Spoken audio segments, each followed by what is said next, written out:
forget to subscribe for more awesome content and hit the notification bell to stay notified. Yeah!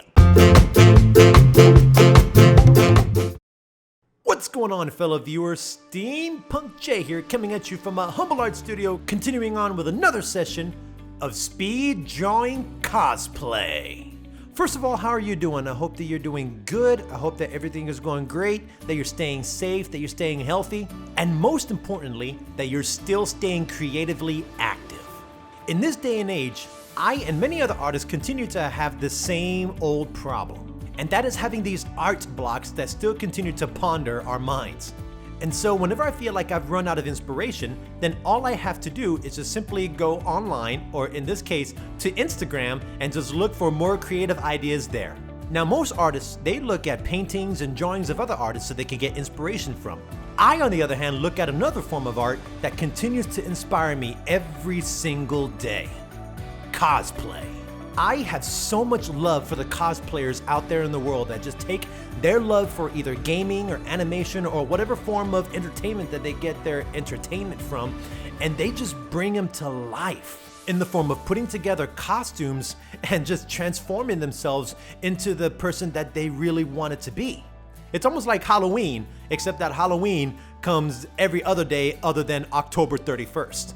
And meeting the cosplayers face to face is one of the most greatest pleasures that I ever have in my life, because you get to hear from them and hear their stories and how they actually put their stuff together. I'm just good at putting a pencil to paper, or in this case, a digital pen to a digital screen, and making artworks come to life there. But the cosplayers, as I always say, are just walking canvases. They put their artworks together in the form of costumes. They even go as far as as to create wigs or form their hairstyles so that it can look like these crazy cartoon characters that they see on TV, and they just go around and they just show off their works to the public. And with so much cosplay inspiration out there in the world, I decided to go and do the one thing that, that Jack Dawson from the Titanic was made famous for, by just drawing out the cosplayers into the cartoon characters that they were dressed up as. I still want to capture their likeness so that the people can actually see that it's them, even though they're dressed up as the character that they were dressed up as. And in this video session, I'm taking an Italian cosplayer that goes by the name of Felia84 and just draw her out Steampunk J style. Now let me tell you something about this cosplayer. I first found her on Instagram as I was going through the cosplay session after coming back from a Comic-Con. And of course, every time I kept throwing in cosplay on my search, her image and all of her cosplay works continue to pop up on my radar. And her works are just amazing.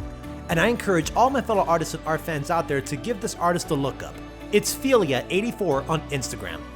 Now obviously when you look at her Instagram, and when I was looking at her pictures, she is very talented at transforming herself into multiple different characters.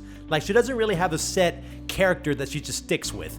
And of course, when I saw her dressed up as Belle from Beauty and the Beast, I thought that one, I should watch Beauty and the Beast again because it happens to be one of my favorite Disney animated movies of all time.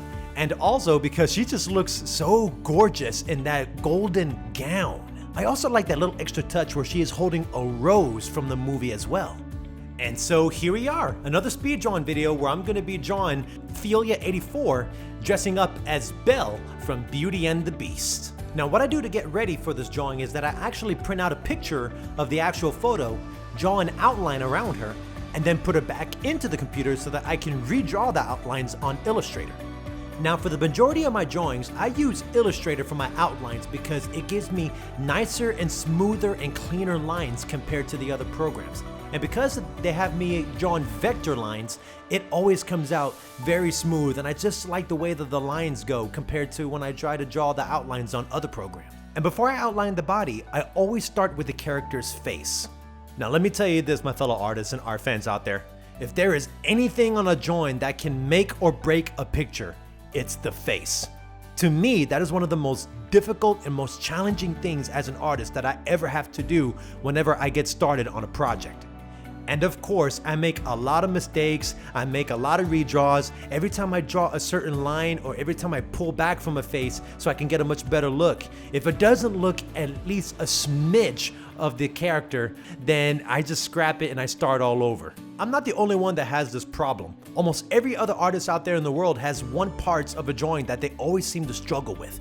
And it's not that they struggle with it, but in my case, I just get really nervous because every time, like I said, I pull back from it and it doesn't look right, to me, it just does not represent the cosplayer. It just does not represent the character faithfully. I know that's a lot to put on myself, but I just wanted to make sure that it looks just as beautiful as the original. You know what I mean? Now, once I get the face to exactly the way I want it to look, then I put in the picture of the outline that I've done previously, and then I just trace the outline on Illustrator. And from here on out, this is where I can finally relax, this is where I can finally calm down because the hard part, the face, is already done and out of the way. Now once I'm done drawing the outline of the body, then I go and transfer the image onto another software program that I use for coloring. I use multiple different programs whenever I'm putting my art pieces together. And I wish that I can just do everything in one software program because it would seem a lot more expedient and a lot more cheaper that way.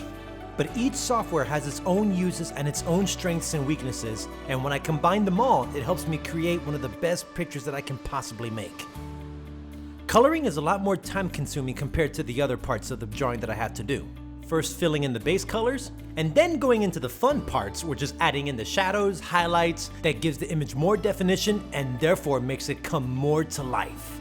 Usually this part of the drawing takes me about 2 to 3 hours, and that's just because in this part, I'm not just coloring in the image, I'm not just coloring in the artwork, I'm experimenting in this section of the art piece. This is the part of the project where I find out what works and what does not work, such as finding the right skin color tones, finding the right streaks of different colors and hues so I can make the hair look more like, hair. So with a lot of practice and messing with the opacity levels on many layers, I can finally get the colors to exactly where I want them to be. In my other speed drawing videos, I like to keep the outlines just the way they are, just black. But in this speed drawing, I want the clothes and everything just to be as spectacular as the original illustration in Beauty and the Beast. When you look at Belle's outline, especially when she's wearing the gown that she wears, which is what made her famous for, the outline of Belle's skin is always either black or brown.